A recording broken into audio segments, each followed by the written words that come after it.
Hello നമസ്കാരം, ഞാൻ കവിത സുധാകരൻ. ഇന്ന് അപ്പസ്തോല പ്രവർത്തനത്തിൻ്റെ 7-ാം അധ്യായമാണ് കേട്ടോ വായിക്കുന്നത്. ഇത് ഉള്ളതു തന്നെയോ എന്ന് മഹാപുരോഹിതൻ ചോദിച്ചതിന് അവൻ പറഞ്ഞത്, സഹോദരന്മാരും പിതാക്കന്മാരുമായ പുരുഷന്മാരെ കേൾപ്പിൻ. നമ്മുടെ പിതാവായ അബ്രഹാം ഹാരാനിൽ വന്നു പാർക്കും മുമ്പേ മെസൊപ്പൊത്താമയിൽ ഇരിക്കുമ്പോൾ തന്നെ തേജോമയനായ ദൈവം അവനു പ്രത്യക്ഷനായി. നിന്റെ ദേശത്തെയും നിന്റെ ചാർച്ചക്കാരെയും വിട്ട് ഞാൻ നിനക്ക് കാണിച്ചു തരുന്ന ദേശത്തിലേക്ക് ചെല്ലുക എന്ന് പറഞ്ഞു. അങ്ങനെ അവൻ കൽദായരുടെ ദേശം വിട്ട് ഹാരാനിൽ വന്നു പാർത്തു. അവൻ്റെ അപ്പൻ മരിച്ച ശേഷം ദൈവം അവനെ അവിടെ നിന്നു നിങ്ങൾ ഇപ്പോൾ പാർക്കുന്ന ഈ ദേശത്തിൽ കൊണ്ടുവന്നു പാർപ്പിച്ചു. അവന് അതിലൊരു കാലടി നിലം പോലും അവകാശം കൊടുത്തില്ല.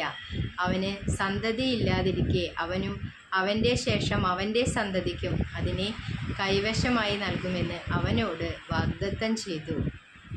അവൻ്റെ സന്തതി അന്യദേശത്ത് ചെന്ന് പാർക്കും. ആ ദേശക്കാർ അവരെ അടിമയാക്കി 400 സംവത്സരം പീഡിപ്പിക്കുമെന്ന് ദൈവം കൽപ്പിച്ചു.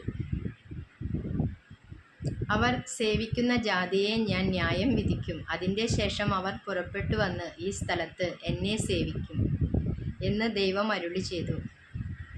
പിന്നെ അവന് പരിച്ഛേദന എന്ന നിയമം കൊടുത്തു. അങ്ങനെ അവൻ ഇസഹാക്കിനെ ജനിപ്പിച്ചു. 8-ാം നാൾ പരിച്ഛേദന ചെയ്തു ഇസഹാക്ക് യാക്കോബിനെയും യാക്കോബ് 12 ഗോത്രപിതാക്കന്മാരെയും ജനിപ്പിച്ചു. ഗോത്രപിതാക്കന്മാർ യോസഫിനോട് അസൂയപ്പെട്ട് അവനെ മിസ്രയീമിലേക്കു വിറ്റുകളഞ്ഞു. എന്നാൽ ദൈവം അവനോട് കൂടെ ഇരുന്നു. സകല സങ്കടങ്ങളിൽ നിന്നും അവനെ വിടുവിച്ച് മിസ്രയീം രാജാവായ ഫറവോൻ്റെ മുമ്പാകെ അവന് കൃപയും ജ്ഞാനവും കൊടുത്തു. അവൻ അവനെ മിസ്രയീമിനും തൻ്റെ സർവ്വഗൃഹത്തിനും അധിപതിയാക്കി വെച്ചു. മിസ്രയീം ദേശത്തിലും കനാനിലും എല്ലാ ക്ഷാമവും മഹാകഷ്ടവും വന്നാറെ നമ്മുടെ പിതാക്കന്മാർക്ക് ആഹാരം കിട്ടാതെയായി. മിസ്രയീമിൽ ധാന്യമുണ്ട് എന്ന് കേട്ടിട്ട് യാക്കോബ് നമ്മുടെ പിതാക്കന്മാരെ 1-ാം പ്രാവശ്യം അയച്ചു. 2-ാം പ്രാവശ്യം യോസഫ് തൻ്റെ സഹോദരന്മാരോട് തന്നെത്താൻ അറിയിച്ചു. യോസഫിൻ്റെ വംശം ഫറവോനോട് വെളിവായി വന്നു. യോസഫ് ആളയച്ചു തൻ്റെ പിതാവായ യാക്കോബിനെയും കുടുംബത്തെയൊക്കെയും വരുത്തി. അവർ ആകെ 75 പേരായിരുന്നു. യാക്കോബ് മിസ്രയീമിലേക്ക് പോയി. അവനും നമ്മുടെ പിതാക്കന്മാരും മരിച്ചു. അവരെ ശെഖേമിൽ കൊണ്ടുവന്ന് ശെഖേമിൽ എമ്മോരിൻ്റെ മക്കളോട് അബ്രഹാം വില കൊടുത്തു വാങ്ങിയ കല്ലറയിൽ അടക്കം ചെയ്തു. ദൈവം അബ്രഹാമിനോട് അരുളി ചെയ്ത വാഗ്ദത്ത കാലം അടുത്തപ്പോൾ ജനം മിസ്രയീമിൽ വർദ്ധിച്ചു പെരുകി. ഒടുവിൽ യോസഫിനെ അറിയാത്ത വേറൊരു രാജാവ് മിസ്രയീമിൽ വാണു. അവൻ നമ്മുടെ വംശത്തോട് ഉപായം പ്രയോഗിച്ചു. നമ്മുടെ പിതാക്കന്മാരെ പീഡിപ്പിച്ചു. അവരുടെ ശിശുക്കൾ ജീവനോടെ ഇരിക്കരുത് എന്ന് വെച്ച് അവരെ പുറത്തിടിവിച്ചു. ആ കാലത്ത് മോശ ജനിച്ചു. ദിവ്യസുന്ദരനായിരുന്നു. അവനെ 3 മാസം അപ്പൻ്റെ വീട്ടിൽ പോറ്റി. പിന്നെ അവനെ പുറത്തിട്ടപ്പോൾ ഫറവോൻ്റെ മകൾ അവനെ എടുത്തു തൻ്റെ മകനായി വളർത്തി. മോശെ മിസ്രയീമ്യരുടെ സകല ജ്ഞാനവും അഭ്യസിച്ചു. വാക്കിലും പ്രവൃത്തിയിലും സമർത്ഥനായിത്തീർന്നു. അവനു 40 വയസ്സു തികയാറായപ്പോൾ ഇസ്രായേൽ മക്കളായ തൻ്റെ സഹോദരന്മാരെ ചെന്നു കാണണം എന്ന് മനസ്സിൽ തോന്നി. അവരിൽ ഒരുത്തൻ അന്യായം ഏൽക്കുന്നത് കണ്ടിട്ട് അവന് തുണ നിന്നു. മിസ്രയീമിനെ അടിച്ചുകൊന്നു. പീഡിതനു വേണ്ടി പ്രതിക്രിയ ചെയ്തു. ദൈവം താൻ മുഖാന്തരം അവർക്കു രക്ഷ നൽകുമെന്ന് സഹോദരന്മാർ ഗ്രഹിക്കും എന്ന് അവൻ നിരൂപിച്ചു. എങ്കിലും അവർ ഗ്രഹിച്ചില്ല. പിറ്റന്നാൾ അവർ കലഹിച്ചുകൊണ്ടിരിക്കുമ്പോൾ അവൻ അവരുടെ അടുക്കൽ വന്നു. പുരുഷന്മാരെ, നിങ്ങൾ സഹോദരന്മാരല്ലോ, തമ്മിൽ അന്യായം ചെയ്യുന്നത് എന്ത് എന്ന് പറഞ്ഞു. അവരെ സമാധാനപ്പെടുത്തുവാൻ നോക്കി. എന്നാൽ കൂട്ടുകാരനോട് അന്യായം ചെയ്യുന്നവൻ അവനെ ഉന്തിക്കളഞ്ഞു. നിന്നെ ഞങ്ങൾക്ക് അധികാരിയും ന്യായകർത്താവുമാക്കിയത് ആർ? ഇന്നലെ മിസ്രയീമിനെ കൊന്നതുപോലെ എന്നെയും കൊല്ലുവാൻ ഭാവിക്കുന്നുവോ എന്ന് പറഞ്ഞു. ഈ വാക്കു കേട്ടിട്ട് മോശ ഓടിപ്പോയി മിദ്യാൻ ദേശത്തു ചെന്നു പാർത്തു. അവിടെ 2 പുത്രന്മാരെ ജനിപ്പിച്ചു. 40 ആണ്ട് കഴിഞ്ഞപ്പോൾ സീനായ് മലയുടെ മരുഭൂമിയിൽ ഒരു ദൈവദൂതൻ മുൾപ്പടർപ്പിലെ അഗ്നിജ്വാലയിൽ അവന് പ്രത്യക്ഷനായി. മോശെ ആ ദർശനം കണ്ട് ആശ്ചര്യപ്പെട്ടു.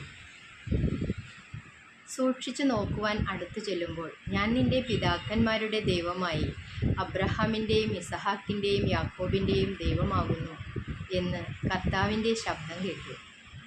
മോശെ വിറച്ചിട്ട് നോക്കുവാൻ തുനിഞ്ഞില്ല. കർത്താവ് അവനോട്, നീ നിൽക്കുന്ന സ്ഥലം വിശുദ്ധ ഭൂമിയാകയാൽ കാലിൽ നിന്ന് ചെരുപ്പ് ഊരിക്കളക. മിസ്രയീമിൽ എൻ്റെ ജനത്തിൻ്റെ പീഡ ഞാൻ കണ്ടു. അവരുടെ ഞരക്കവും കേട്ടു. അവരെ വിടുവിപ്പാൻ ഇറങ്ങി വന്നിരിക്കുന്നു.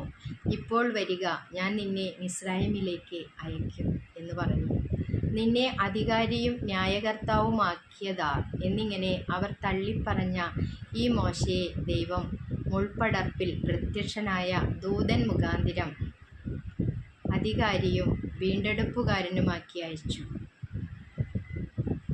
അവൻ മിസ്രയീമിലും ചെങ്കടലിലും 40 സംവത്സരം മരുഭൂമിയിലും അതിശയങ്ങളും അടയാളങ്ങളും ചെയ്ത് അവരെ നടത്തിക്കൊണ്ടുവന്നു. ദൈവം നിങ്ങളുടെ സഹോദരന്മാരിൽ നിന്ന് എന്നെപ്പോലെ ഒരു പ്രവാചകനെ നിങ്ങൾക്ക് എഴുന്നേൽപ്പിച്ചു തരും എന്ന് ഇസ്രായേൽ മക്കളോട് പറഞ്ഞ മോശെ, അവൻ തന്നെ സീനായ് മലയിൽ തന്നോട് സംസാരിച്ച ദൂതനോടും നമ്മുടെ പിതാക്കന്മാരോടും കൂടെ മരുഭൂമിയിലെ സഭയിൽ ഇരുന്നവനും നമുക്ക് തരുവാൻ ജീവനുള്ള അരുളപ്പാട് ലഭിച്ചവനും അവൻ തന്നെ.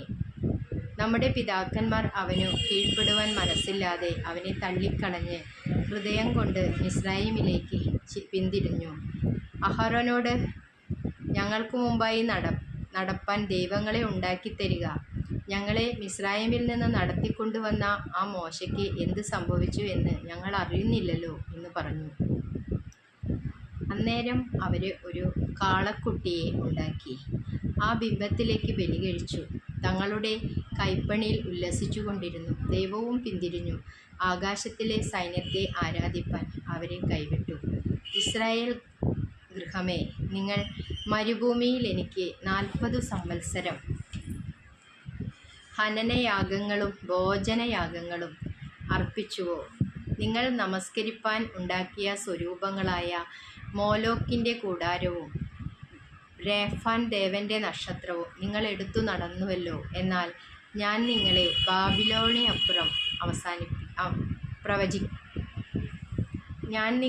ബാബിലോനപ്പുറം പ്രവസിപ്പിക്കും എന്നു പ്രവാചകന്മാരുടെ പുസ്തകത്തിൽ എഴുതിയിരിക്കുന്നുവല്ലോ.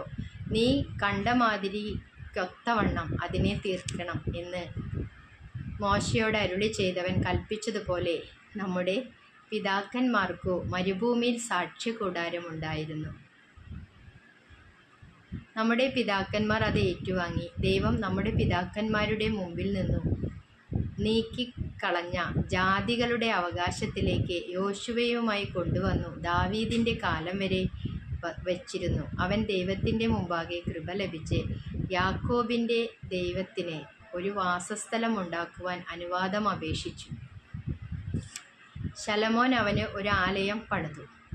അത്യുന്നതൻ കൈപ്പണിയായതിൽ വസിക്കുന്നില്ല താനും. വചനം നോക്ക്.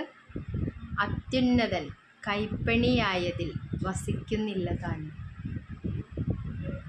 ശ്രദ്ധിച്ച് കേൾക്കണം കേട്ടോ. സ്വർഗം എനിക്ക് സിംഹാസനവും ഭൂമി എൻ്റെ പാദപീഠവുമാകുന്നു. നിങ്ങൾ എനിക്ക് പണിയുന്ന ആലയം ഏതു വിധം? എൻ്റെ വിശ്രമസ്ഥലം ഏത്?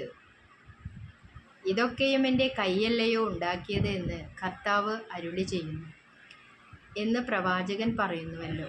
ശാഠ്യക്കാരും ഹൃദയത്തിനും ചെവിക്കും പരിച്ഛേദന ഇല്ലാത്തവരുമായുള്ളവരെ, നിങ്ങളുടെ പിതാക്കന്മാരെ പോലെ തന്നെ നിങ്ങളും എല്ലായ്പ്പോഴും പരിശുദ്ധാത്മാവിനോട് മറുത്തു നിൽക്കുന്നു.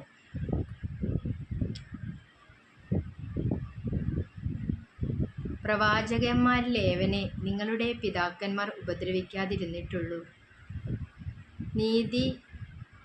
നീതിമാനായവൻ്റെ വരവിനെക്കുറിച്ച് മുന്നറിയിച്ചവരെ അവർ കൊന്നുകളഞ്ഞു. അവനു നിങ്ങളിപ്പോൾ ദ്രോഹികളും കൊലപാതകരുമായി തീർന്നു. നിങ്ങൾ ദൈവദൂതന്മാരുടെ നിയോഗങ്ങളായി ന്യായപ്രമാണം പ്രാപിച്ചു എങ്കിലും അത് പ്രമാണിച്ചിട്ടില്ല. ഇത് കേട്ടപ്പോൾ അവർ പരവശരായി അവൻ്റെ നേരെ പല്ല് കടിച്ചു. അവനോ പരിശുദ്ധാത്മാവ് നിറഞ്ഞവനായി സ്വർഗത്തിലേക്ക് ഉറ്റുനോക്കി. ദൈവമഹത്വവും ദൈവത്തിൻ്റെ വലത്തുഭാഗത്ത് യേശു നിൽക്കുന്നതും കണ്ടു. ഇതാ സ്വർഗം തുറന്നിരിക്കുന്നതും മനുഷ്യപുത്രൻ ദൈവത്തിൻ്റെ വലത്തുഭാഗത്ത് നിൽക്കുന്നതും ഞാൻ കാണുന്നു എന്ന് പറഞ്ഞു. അവർ ഉറക്കെ നിലവിളിച്ചു. ചെവി പൊത്തിക്കൊണ്ട് ഒന്നിച്ച് അവൻ്റെ നേരെ പാഞ്ഞു ചെന്നു അവനെ നഗരത്തിൽ നിന്ന് തള്ളി പുറത്താക്കി കല്ലെറിഞ്ഞു.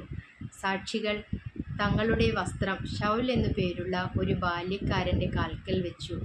കർത്താവായ യേശുവേ, എൻ്റെ ആത്മാവിനെ കൈക്കൊള്ളണമേ എന്ന് സ്തെഫാനോസ് വിളിച്ചപേക്ഷിക്കയിൽ അവർ അവനെ കല്ലെറിഞ്ഞു. അവനോ മുട്ടുകുത്തി, കർത്താവേ, അവർക്ക് ഈ പാപം നിർത്തരുതേ എന്ന് ഉച്ചത്തിൽ നിലവിളിച്ചു. ഇത് പറഞ്ഞിട്ട് അവൻ നിദ്ര പ്രാപിച്ചു. അപ്പസ്തോല പ്രവർത്തനം 7-ാം അധ്യായമാണ് കേട്ടോ. ഫുള്ളും വായിച്ചു കേട്ടോ ഞാൻ. Thank you.